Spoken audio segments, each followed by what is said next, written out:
Welcome, everyone. Today we're doing a deep dive into a true behemoth of literature, Herman Melville's Moby-Dick. We've got some great research and notes here, and our mission is really to unpack this incredible story. Absolutely. It's adventure, it's obsession, it's man versus nature, but, it's so much more. It really is. It's this sweeping tale that still feels relevant, doesn't it? Exactly. It's packed with these deep philosophical questions about, well, destiny, what we can know, the human condition itself. It's kind of amazing how Melville used a whaling voyage for all that. Okay, so let's get into it. Published 1851, famously not a bestseller at the time. Right, a real commercial flop initially. Hard to believe now. Totally. But now it's considered one of the greats. The journey kicks off with maybe the most famous opening line ever. Call me Ishmael. Mm-hmm. And Ishmael, he's our narrator, our eyes and ears. He signs onto this whaling ship, the Pequod, and pretty soon you meet its captain, this brooding, intense figure, Captain Ahab. Yeah, and Ishmael discovers pretty quickly, this isn't your standard whaling trip. It's not just about the oil, the profit. Oh, Ahab has one single, all-consuming purpose. which is? To hunt down Moby-Dick.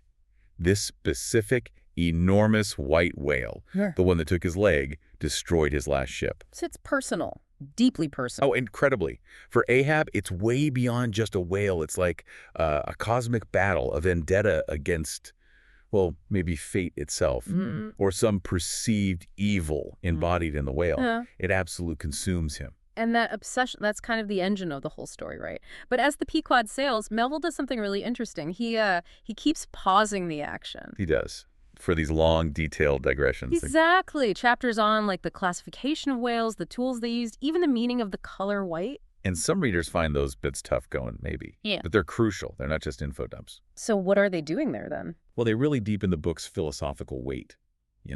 It's Melville exploring humanity's struggle to find meaning, to impose order on, well, what often seems like a totally indifferent universe. Ah, okay. So the details of whaling become a metaphor. Sort of, yeah. Or a lens. Think about the chapter on the whiteness of the whale.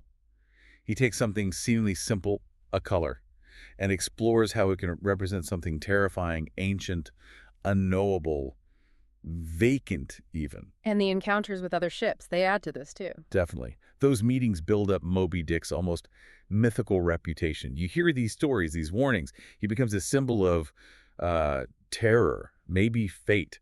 Definitely something huge and incomprehensible that even these hardened sailors can't quite grasp. Right. So the tension just keeps building and building until we get to the end, the final hunt. Yes. 3 absolutely relentless days. Ahab chasing Moby Dick. And the descriptions are just visceral, violent, chaotic. It's this primal struggle, man against this immense force of nature, almost biblical like you said earlier. But in the end, The whale wins, utterly. Destroys the Pequod. Ahab himself gets tangled in his own harpoon line and dragged down. Killed by his own obsession, really. and only Ishmael survives. Only Ishmael.